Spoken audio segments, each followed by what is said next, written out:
어제가 여러분 8.15 광복절이었습니다. 네, 그렇죠? 왜 광복절을 여러분 기념일로 정하고 지금 81주년이에요. 80년이 지나도록 왜 그것을 계속 매년 기념하면서 이제 좀 지나면 여러분 나이 들면 100주년이에요. 왜 매년 이렇게 기념하는 걸까요? 이유는 간단하죠. 뭡니까? 우리가 절대 잊지 말아야 할 역사가 있다라는 것입니다. 무엇을 잊지 말아야 하는가? 무엇을 기억해야 하는가? 여러분 광복절은 뭡니까? 뭘 기억하는 거예요? 일제가 우리 대한민국을 식민지로 삼고 우리 대한민국 국민을 하층 계급으로 여겨서 종처럼 부리고 죽이고 약탈하고, 그렇죠? 우리의 언어, 문화 모든 것들을 말살시키려고 했던 것들, 그리고 젊은 여성들을 강제로 끌고 가서 몹쓸 짓을 저질렀던 그런 역사 등등. 그 가운데 목숨을 내던지며 독립을 위해 투쟁했던 독립운동가들, 총과 칼이 아닌 태극기를 흔들면서 독립을 외쳤던 우리 국민들, 마침내 광복이 되어 그 해방의 감격을 누렸던 그날, 이제 다시는 그런 치욕스러운 일이 이 땅 가운데 일어나지 않게 하기 위해 대한민국 국민이 함께 힘을 합하는 것, 이것이 바로 광복절을 기념하는 이유일 것입니다. 맞죠, 여러분? 역사를 기억한다라는 것, 그것은 우리가 누구인가 하는 그 정체성을 갖는 뿌리와 같은 것이죠. 그리고 기록만 남고 끝나는 것이 아니라 계속 그 역사를 기억하기 위해 계속 기념하고 다짐하는 그러한 행동들이 우리 안에 필요한 것입니다. 사실 우리가 보고 있는 이 성경은 하나의 중요한 사실을 끊임없이 일깨워주는 책입니다. 그것은 바로 요한복음의 말씀과 같이 하나님은 무엇이다? 하나님은 사랑이시다. 하나님은 무엇이다? God is love. 발음 되게 좋네요, 여러분. 성경은 그 사랑에 대해 설명하고 있는 책입니다. 사랑이신 그분께서 무엇을 하시는가? 결국 그 내용은 하나예요. 뭐냐면 인간을 사랑하신다라는 것. 결국 우리가 오늘 보는 본문도 하나님의 사랑에 관한 이야기예요, 사실. 이번 달 동안 여러분 이사야서를 봐오고 있지만 내용은 특별히 다른 것들이 없고 대부분의 내용은 크게 두 가지입니다. 뭡니까? 하나는 심판이죠. 심판. 망할 것이다. 또 하나는 뭐예요? 돌아오라. 마침내 회복의 날이 임할 것이다. 지금 계속 그 이야기를 하고 있는 겁니다. 그런데 여러분, 왜 계속 이런 이야기를 할까요? 왜 성경 속에서 이 이야기를 계속 끊임없이 적어가고 있을까요? 왜 우리에게 이야기하고 있을까요? 그 이유는 여러분 명백히 돌아오지 않기 때문인 것입니다.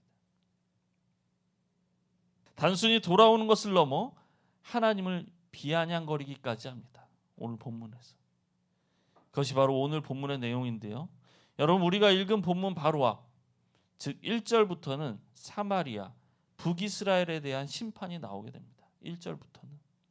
여러분 1절 한번 보시면 이렇게 나와 있습니다. 한번 읽어보십시다. 시작. 술 취한 자 에브라임의 교만한 멸류관인 너 사마리아야, 너에게 재앙이 닥칠 것이다.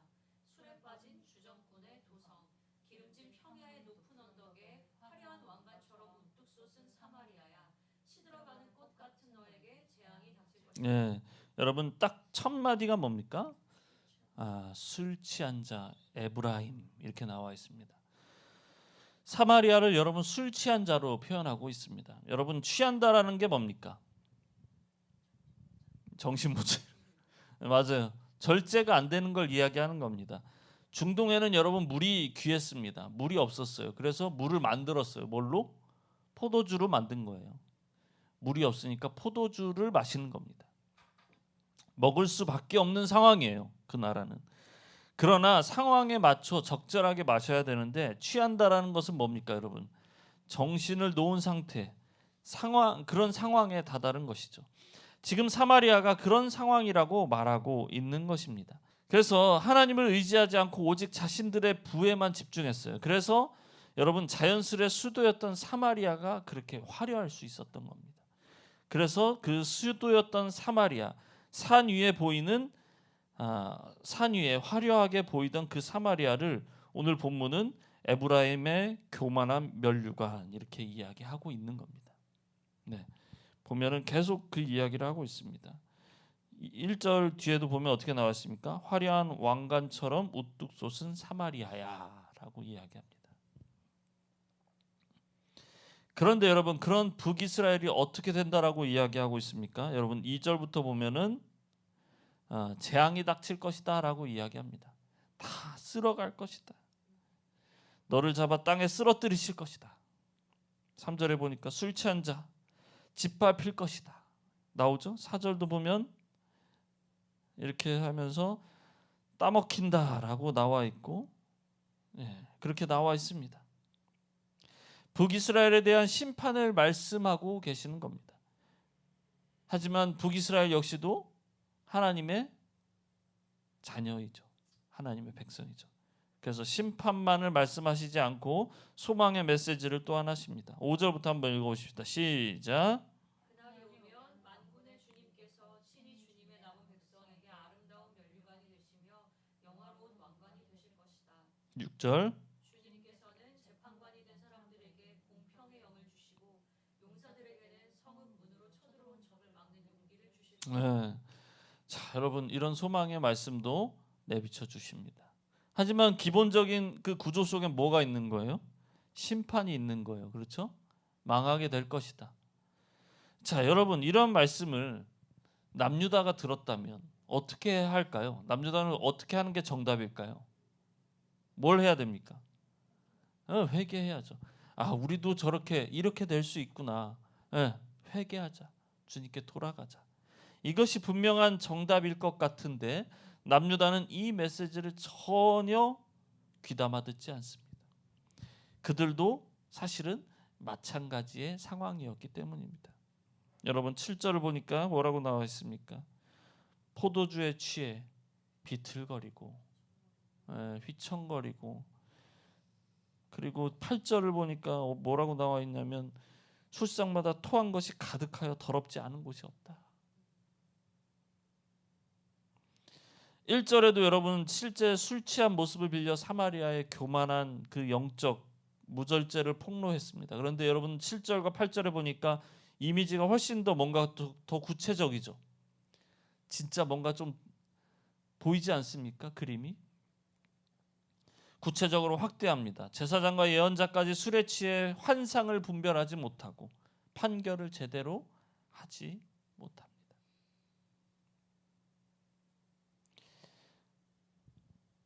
7절과 8절을 보면 오히려 1절에 나왔던 사마리아보다 좀 더 디테일하게 상세하게 이야기합니다. 진짜 술에 취한 것처럼 말입니다. 그런데 여러분 지금 본문을 제가 계속 띄워놓고 있는데 여러분들 보시면 어떻습니까? 지금 이 술에 취한 사람들이 누구예요? 누구를 더 주목하고 있어요? 제사장과 예언자들. 독한 술에 취하여 비틀거리고 그들이 어떻게 됐어요? 지금 포도주 항아리에 빠져버렸다. 독한 술에 취하여 휘청거리니 환상을 제대로 못 보고 판결을 올바르게 내리지 못한다고 말하고 있습니다. 심지어 토를 얼마나 했는지 깨끗한 곳이 없다라고까지 이야기하고 있습니다. 여러분 나이가 들면요, 이제 나이가 우리도 이제 조금씩 다 평균 연령이 높아지고 있지 않습니까? 네. 관리를 해야 됩니다. 몸도 관리를 해야 되는데 또 관리해야 되는 게 있어요. 뭘 관리해야 되냐면 성격이라고 합니다. 성격. 나이 들면 성격이 나빠질 확률이 높아진대요. 왜 그런가? 그러니까 어떤 사람이 자기의 어떤 그냥 뭐라고 하죠? 뇌피셜로 그냥 자기가 생각해 봤을 때 왜 어렸을 때는 지적하는 사람이 많아. 너 그렇게 살면 안 돼. 이게 중고등학교 때까지는 그게 가능해.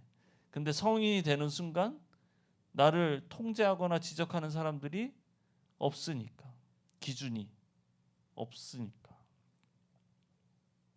스스로 해야 되는 거잖아요. 그런데 그게 잘 발달되면 일단 남의 이야기를 잘 듣지 않게 되고, 그리고 더 그게 커지면 고집이 세지고, 그리고 험한 말이 나오고. 그래서 이제 제가 가끔 보는 채널, 이제 유튜브 채널이 있는데 그 사람이 그 이제 학자님이신데, 학자님이 첫 번째 욕설을 금하고 욕설을 금하고, 둘째는 남의 이야기를 잘 듣고 받아들일 수 있는 여유를 가져야 된다라고 이야기합니다. 듣기만 하고 끝나는 것이 아니라 뭐예요? 그것을 인정할 수 있는 마음이 필요하다는 거예요. 사실 나이가 들면 여러분 경험이라는 것이 쌓입니다. 젊은 사람들의 말을 인정하기보다 뭐를 해요? 내 경험을 믿어요. 왜? 내가 더 해봤으니까 라고 생각을 한다라는 거예요. 하지만 시대는 여러분 어떻습니까? 점점 빠르게 흘러갑니다. 있던 것이 없어지고 없던 것이 생기는 게 시대잖아요. 빠르게 흘러가는데 젊은 사람들은 거기에 잘 대응을 하고 살아가지만, 나이가 들면 점점 따라가기가 어렵고 또 정보들을 빠르게 습득하는 것이 어렵게 되죠. 그래서 여러분 다 그렇다는 건 아니에요. 하지만 우리가 그런 여유는 필요하다라는 겁니다. 다른 사람들의 마음을 이야기를 들어줄 수 있는 여유가 필요하다. 여러분 특히나 우리가 하나님 말씀 앞에서는 어떻습니까, 여러분? 언제나 겸손하게 받아들이면서 나아가야 되는 거예요. 돌아오라는 말씀 앞에, 끊임없는 돌아오라는 그 말씀 앞에 순종해야 됩니다. 여러분 순종하고 계십니까? 그런데 오늘 말씀을 보면 술에 취한 제사장들이 이렇게 이야기를 하는 거예요. 뭐라고 이야기하냐면, 저자가 누구를 가르친다는 건가? 저자의 말을 들어야 할 사람이 누구란 말인가? 젖된 아이들이나 가르치라고 해라. 저자는 우리에게 한자 한자, 한절 한절, 한 장 한 장 가르치려고 한다라고 말하고 있습니다. 이게 좀 문장상 우리나라 말로 번역이 되다 보니까 뭔가 특별한 의미로 다가오진 않지만, 사실 히브리 원어로 우리가 보면은 엄청나게 비아냥을 하고 있는 거예요. 하나님의 말씀을 전하고 있는 이스라엘을 향해서 엄청난 비아냥을 하고 있는 겁니다. 우리에게 도대체 뭘 가르치려고? 우리가 배울 게 뭐 있다고? 우리 이미 다 알아! 라고 이야기하고 있는 겁니다. 우리가 뭘 모르는 사람이냐? 애들한테나 가르쳐라고 이야기하고 있는 거예요. 그러면서 지금 여러분 10절에 한자 한자, 한절 한절, 한 장 한 장, 애들 가르치듯 한다라고 이야기하고 있잖아요. 이 말을 히브리어 원어로 하면은 이렇게 되는 거예요. 차부라차부, 카부라카부, 뭐 이런 식으로 됩니다. 이게 그렇다고 이게 말이 정확하게 어순이 다 맞는 것도 아니야. 그냥 뭔가 이렇게 비슷한 어떤 어조를 그냥 만들어서 이야기하는 거예요. 정확하게 우리나라 말로 해석하면 명령 또 명령, 규칙 또 규칙, 조금 여기 조금 저기, 이렇게 이야기하고 있다라는 거예요. 이런 식으로 이사야의 말씀을 흉내내며 비웃고 있는 겁니다. 그런데 여러분 이 단어의 발음이 뒤 구절에 또 나와요. 먼저 11절부터 보면 여러분 한번 읽어보십시다. 11절과 12절 시작. 그러므로 주님께서는 알아듣지 못할 말씨와 다른 나라 말로 이 백성을 가르치실 것이다. 12절. 주님께서 전에 백성에게 말씀하셨다. 이곳은 평안히 쉴 곳이다. 고달픈 사람들은 편히 쉬어라. 이곳은 평안히 쉴 곳이다. 그러나 그들은 들으려 하지 않았다. 주님께서는 지금 여러분 11절과 12절의 말씀과 같이 주님께서 주시는 심, 하나님을 의지하는 길을 선택하라라고 말씀을 하셨지만 그들이 듣지 않았다라는 거예요. 그러면서 하나님께서 비아냥거리는 유다를 향해서 이제 이렇게 말씀하시는 겁니다. 알아듣지 못할 말씨와 다른 나라 말로 이 백성을 가르칠 것이다. 그게 여러분 13절의 말씀이에요. 13절에 뭐가 나와 있습니까? 차부라차부, 카부라카부, 제르샴, 제르샴. 니들이 말했던 그 말대로 니들이 진짜 가르침을 받게 될 것이다. 그래서 13절 뒤에 뭐라고 나와 있냐면 그래서 그들이 가다가 뒤로 넘어져서 다치게 하시고 덫에 걸려서 잡히게 하려 하신 것이다. 사실 이게 끝난 걸로 이야기되지만 이거는 지금 이제 될 것이다라는 걸 이야기하고 있는 겁니다. 조롱했던 그 말로 하나님께서 그대로 받아서 말씀하시는 겁니다. 너희가 내 말씀을 그렇게 우습게 여겼느냐? 그렇다면 이제 그 말씀이 너희의 심판이 될 것이다 라는 것입니다.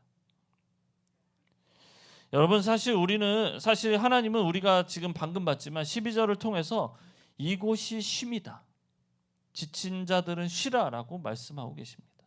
심판이 아닌 쉼의 방법을 말씀하고 계셨어요.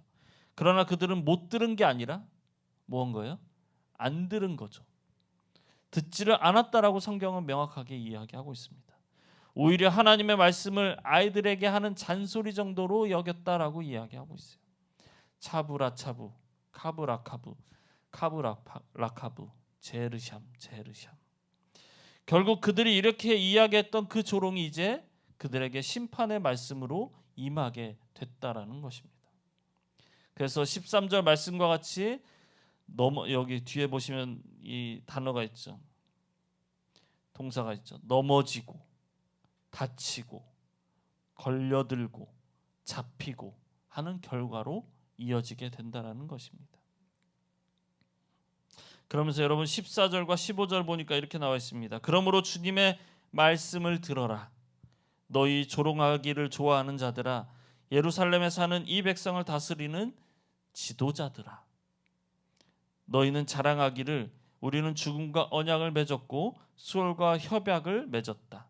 거짓말을 하여 위기를 모면할 수도 있고 속임수를 써서 몸을 감출 수도 있으니 재난이 닥쳐도 우리에게는 절대로 미치지 않는다. 사실 이게 문장 자체가 좀 어렵긴 합니다. 우리 큐티책 여러분 오늘 보시면 아시겠지만 이제 그 큐티책에 이렇게 나와 있습니다. 죽음과 언약을 맺었고 수월과 협약을 맺었다. 이 부분을 이렇게 설명해요. 유다 지도자들이 하나님 대신 세상의 힘을 붙들고도 안전할 것이라 장담하는 영적 착각과 오만을 드러내는 말입니다. 이렇게 설명하고 있습니다. 여러분, 이들이 말하는 안전은 하나님 안에서 얻은 안전이 아니었습니다. 계속 우리 이전에도 봤지만 어때요? 다른 나라들과의 어떤 그 관계를 통해서 나라를 계속 유지해 가려고 했던 마음들이 있었다라는 겁니다.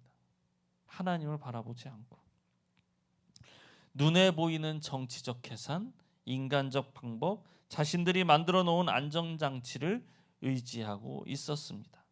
그래서 그들은 이렇게 이야기하는 거예요. 재난이 와도 우리에게는 미치지 않는다. 여러분, 여기서 우리가 알 수 있는 것은 자주 제가 강조합니다. 우리는 뭐를 믿어요? 눈에 보이는 것을 믿습니다. 눈에 보이고 판단이 가능한 것들로부터 안전을 찾으려고 합니다.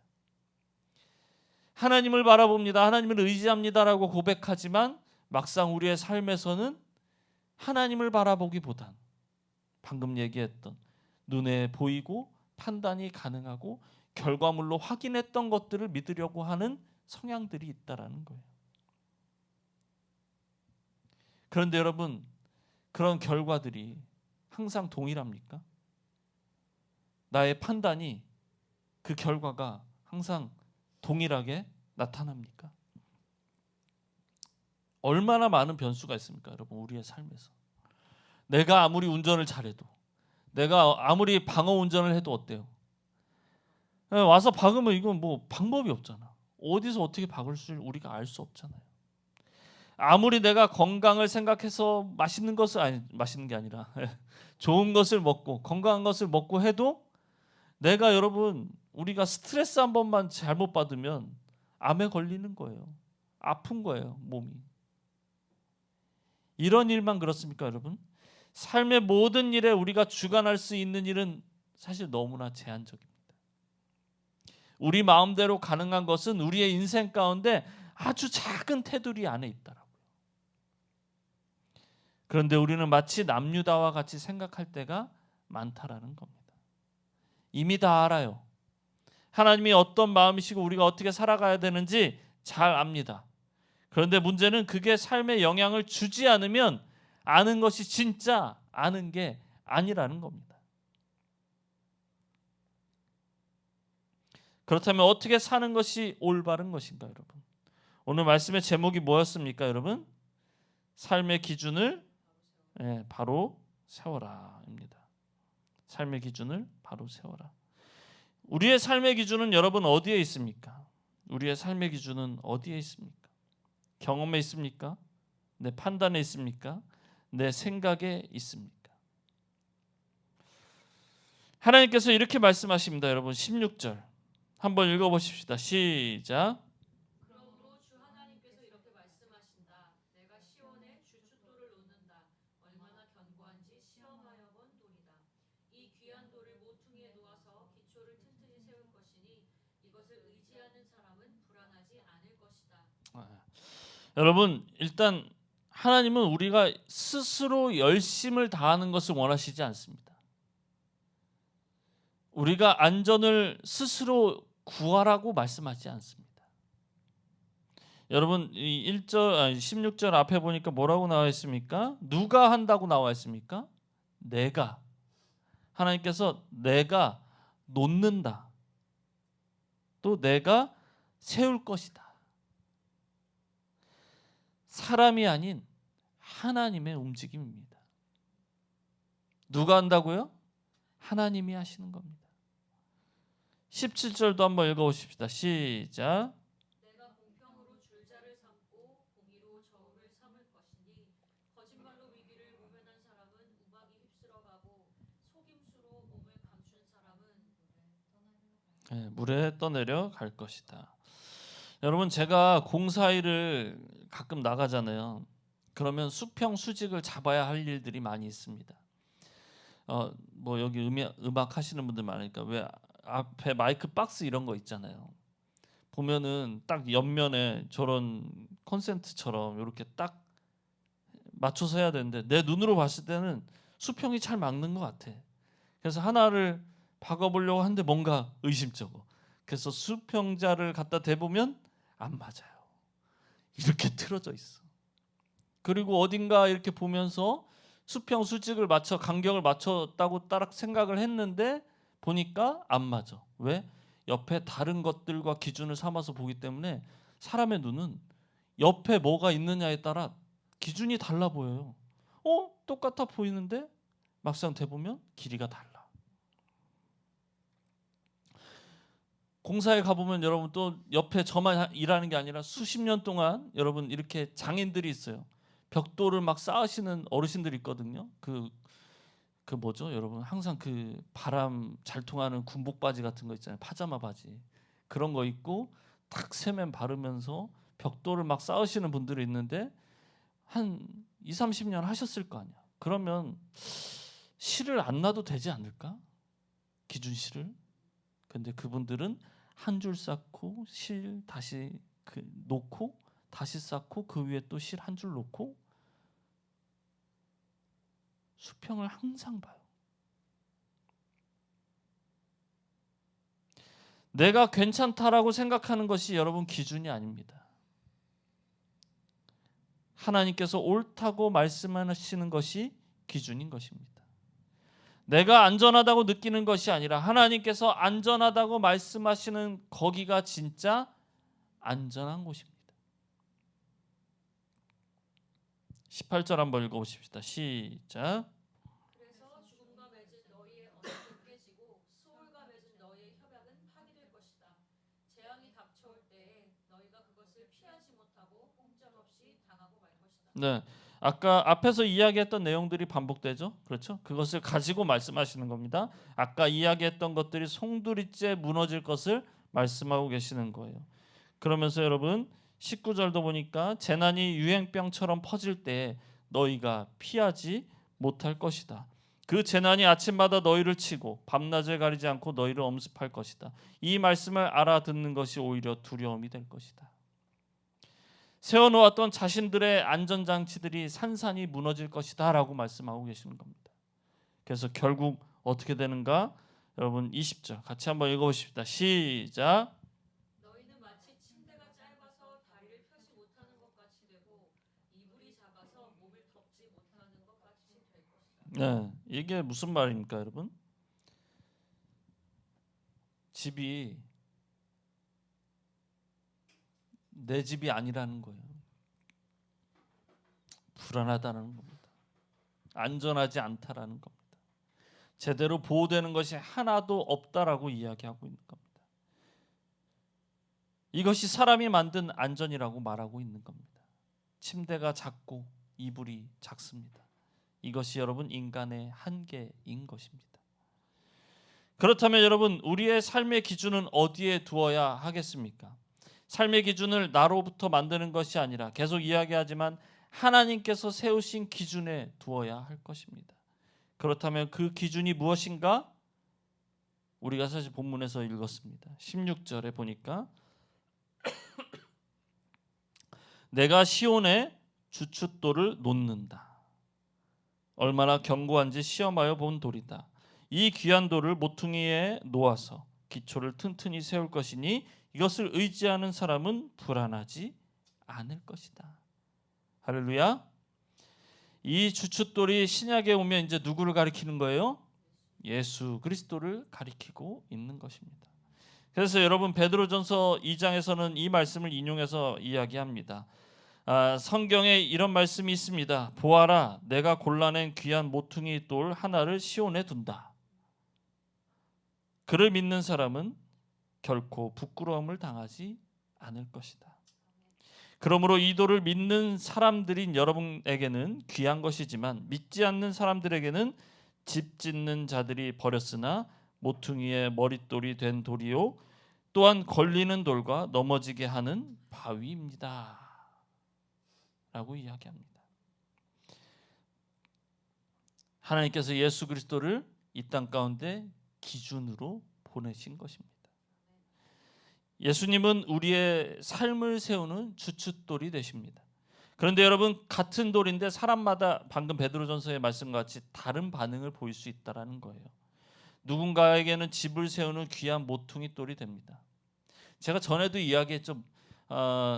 이 이스라엘 이 사람들의 건축 양식은 우리는 뭐 이렇게 밑에 돌을 하나 받치고 기둥을 세우고 이 뼈대를 만든 다음에 그렇게 세워가는데 이 사람들은 모퉁이 돌을 일단 하나 얹어놔요 바닥에. 그리고 그거를 가지고 뺑뺑뺑뺑뺑뺑뺑뺑 돕니다. 그래서 다시 모퉁이 돌로 돌아와. 그게 기준이 되는 거예요. 누군가에게는 집을 세우는 귀한 모퉁이 돌이 됩니다. 그러나 누군가에게는 걸려 넘어지는 걸림돌이 됩니다. 돌이 특성이 다른 게 아닙니다. 그 돌을 대하는 사람이 다른 것입니다. 하나님의 말씀 여러분 마찬가지입니다. 말씀은 우리를 살리기 위해 주셨습니다. 그런데 내가 말씀 앞에 겸손하게 서면 그 말씀은 나를 세우는 기준이 돼요. 하지만 반대로 내가 내 생각을 기준 삼고 내 경험을 기준 삼고 내가 만들어 놓은 안전을 기준으로 삼으면 하나님의 말씀은 계속 우리의 삶의 걸림돌이 될 수밖에 없어요. 그래서 중요한 것은 이겁니다. 내 삶의 기준이 무엇인가? 이것이 바로 오늘 우리에게 주시는 말씀입니다.